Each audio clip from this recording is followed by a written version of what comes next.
Nous allons travailler aujourd'hui sur un texte de Tacite,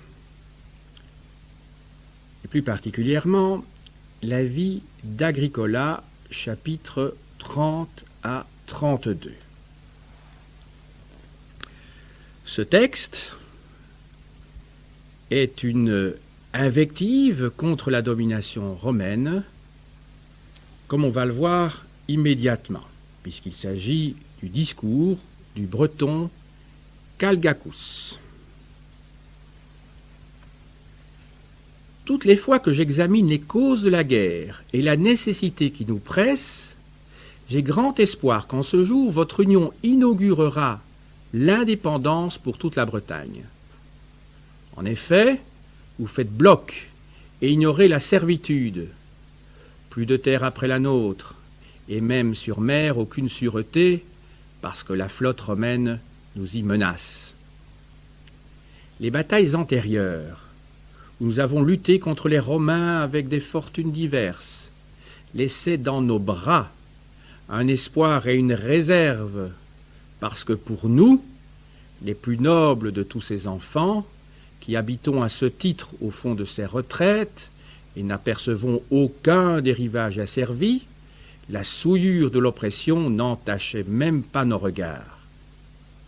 Placés aux confins du monde et de la liberté, nous avons été précisément défendus jusqu'à ce jour par cet éloignement et par l'ignorance qui couvrait notre nom. Or, tout ce qui est inconnu passe pour prodigieux. Mais aujourd'hui, l'extrémité de la Bretagne est ouverte à l'ennemi.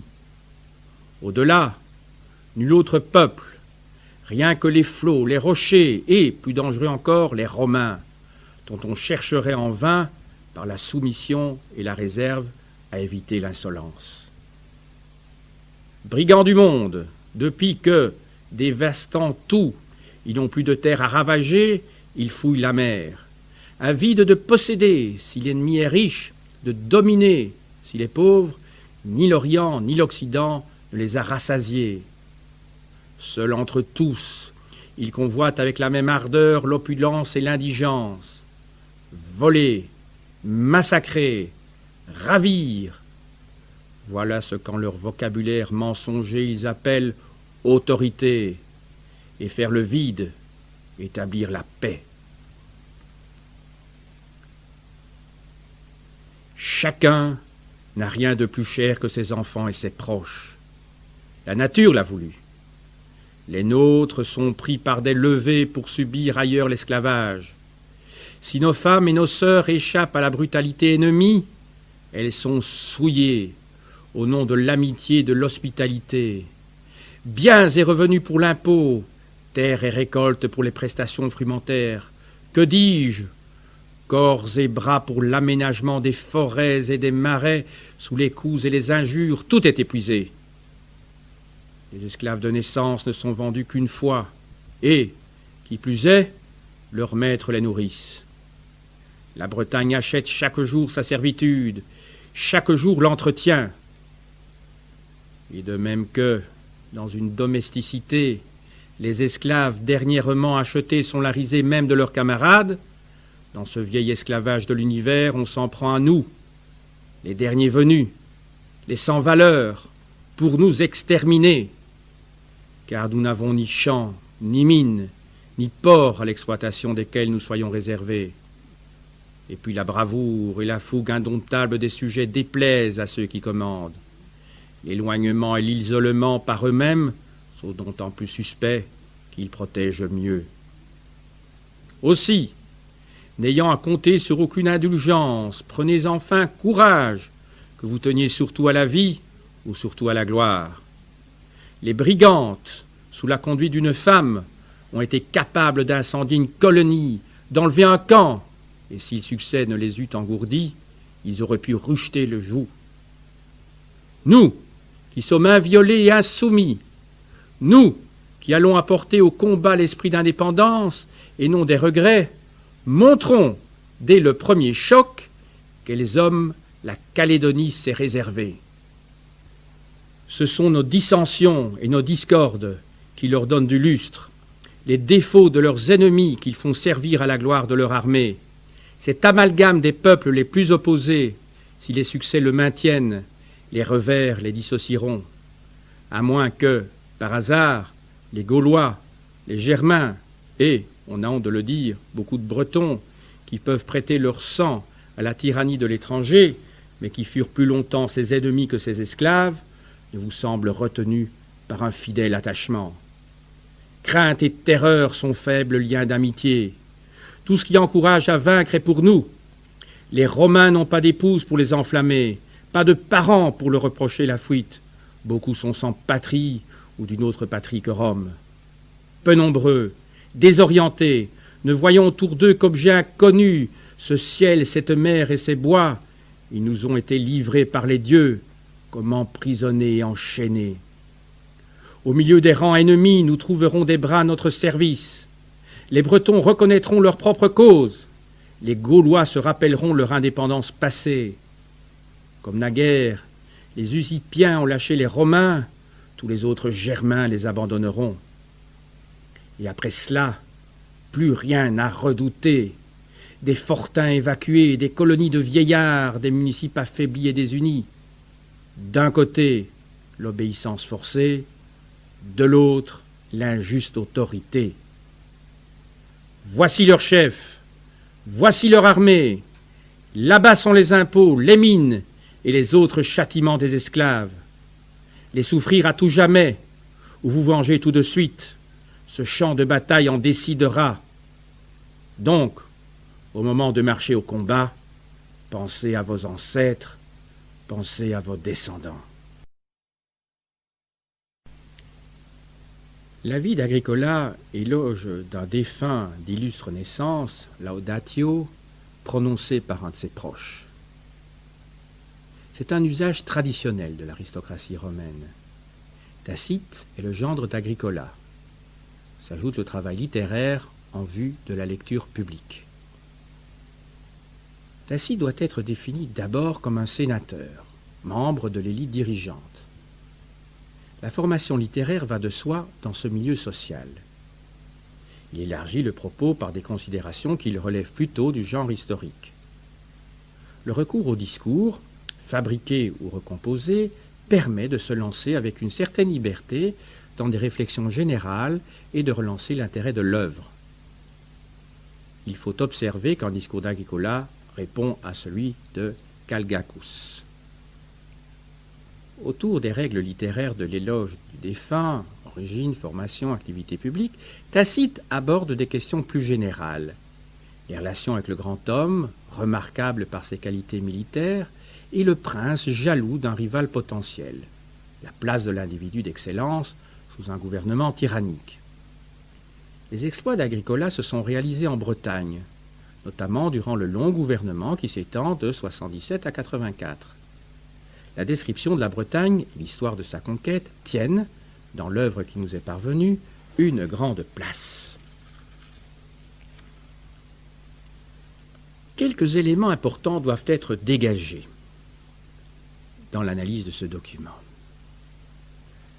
Tout d'abord, la dramatisation d'un contexte historique. La campagne de 83 après Jésus-Christ, la dernière qu'entreprit Agricola, visait à parachever la soumission des peuples de Calédonie, c'est-à-dire de l'Écosse. Chez Tacite, elle apparaît comme l'aboutissement d'une conquête. Il insiste par plusieurs références de caractère géographique sur la position de la Bretagne aux extrémités du monde et par celle des Calédoniens aux extrémités de la Bretagne. L'épisode est situé sur une limite. Le discours est composé. Il y a une profonde unité. D'abord, Calgacus met en évidence la position des Bretons sur les limites du monde, avant de décrire les méfaits de la domination romaine et les conséquences d'une défaite.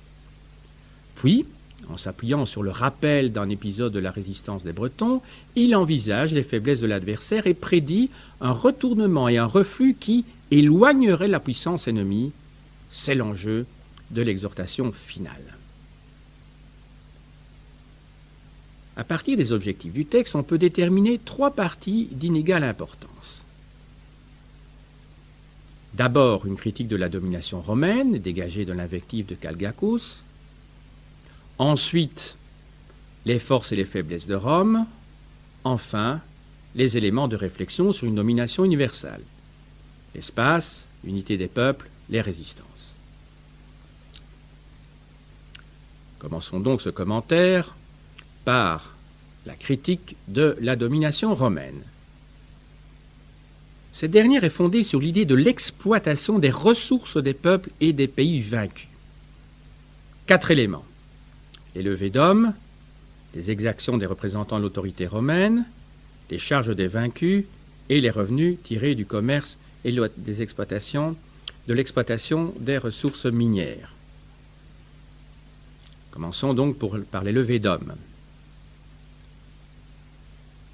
Il est fait allusion non seulement à la réduction en esclavage d'une partie des populations vaincues, mais encore aux levées de soldats auxiliaires, en général envoyés loin de leur province d'origine. On trouve des unités de Bretons parmi les troupes de la frontière du Rhin, mais il s'agit d'une pratique générale. Elle permet aussi d'énerver les peuples provinciaux. Tacite le relate à propos de la Thrace quand elle passe de l'état de royaume client à celui de province romaine. 2. Les exactions des représentants de l'autorité romaine. La référence au viol est un lieu commun pour évoquer les abus des dominants. Il est également question de l'hébergement des soldats et des officiels, peut-être une allusion à une des causes de la révolte de Boudica. 3. Les charges des vaincus, résultat de leur défaite ou de leur soumission, sous 2 formes principales. Il est fait état des prestations tributaires en nature pour l'entretien de l'armée et des autorités romaines. Référence aux prestations frumentaires qui a ici valeur générique. Il est aussi question des corvées pour l'aménagement du milieu, en particulier de grands travaux de mise en valeur. 4. Et dernier point, les revenus tirés du commerce et de l'exploitation des ressources minières. La richesse de la Bretagne est légendaire et, dès la conquête, la province attira les trafiquants romains. Tacite associe 2 lieux communs de la littérature antique. Celui de la richesse de la région, c'est déjà cela chez Strabon, avec le thème du pillage du monde par les Romains. La plupart de ces rubriques relatives à la fiscalité ont une valeur générique. Le tableau que nous fournit ici Tacite ne comporte que peu de références précises à la Bretagne. Aussi pourrait-on compléter ces observations par celles qu'il apporte sur d'autres provinces. Deuxième point qui sera développé dans ce commentaire, les forces et les faiblesses de Rome. Dans le discours de Calgacus, la domination de Rome est violente, elle repose sur la force. Le bref rappel de la révolte de Boudica comporte des allusions aux colonies de vétérans. Il s'agit de la colonie de Camulodunum et à leur rôle dans les provinces comme noyau de romanité et aux camps, c'est-à-dire aux troupes d'occupation. La garnison de la Bretagne comportait alors 3 légions réparties à l'intérieur du pays. Il y a aussi en Gaule des stationnements d'unités dans l'intérieur des provinces au 1er siècle. Le discours note également le déracinement des soldats, éloignés de la terre ancestrale et sans famille, ce qui est conforme aux données de l'armée permanente augustéenne. Le recrutement des légions s'effectue alors, pour une part réduite, en Italie et pour une part de plus en plus grande dans les provinces occidentales, notamment les Gaules et les provinces ibériques. En opposition, Calgacus met en évidence que les forces de la coalition qu'il dirige reposent sur l'autochtonie, puisque ces hommes sont nés sur la terre même qu'ils défendent. Tacite joue sur cette antithèse en adaptant un thème de la littérature latine sur la force de la terre natale. Le discours note également l'importance des auxiliaires prélevés dans les provinces et aux marges de l'Empire, parmi les alliés, les Bataves.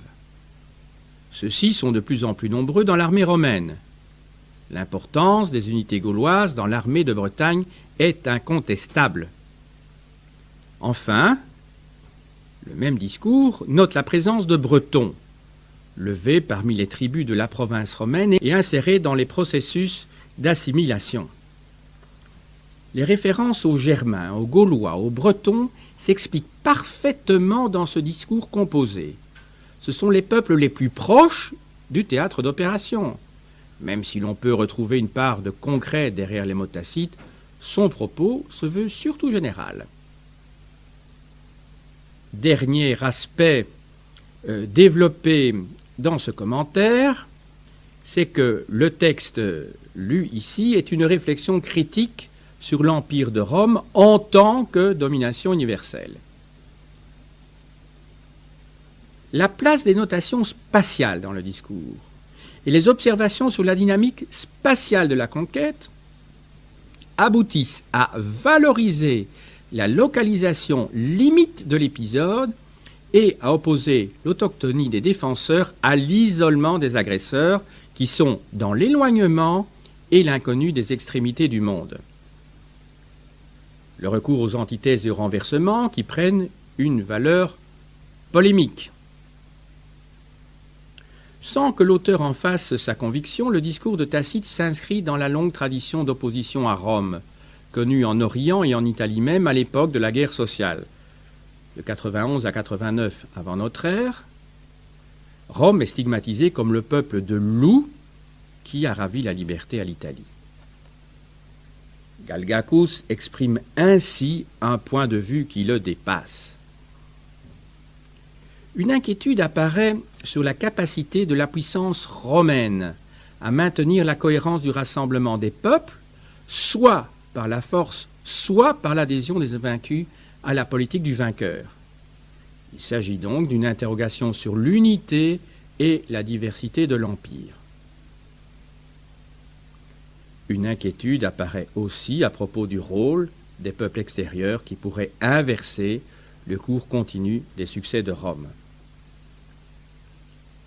Dans l'œuvre de Tacite, ce passage n'est qu'un aspect d'une large réflexion sur l'impérialisme romain.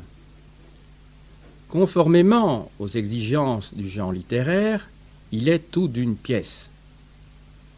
D'autres passages, dans la vie d'Agricola ou ailleurs, discours de Petilius Cerialis au livre 4 des Histoires, discours de Claude au Sénat lors de sa censure au livre 11 des Annales, apportent des éléments en sens contraire et vantent les bienfaits de la domination romaine.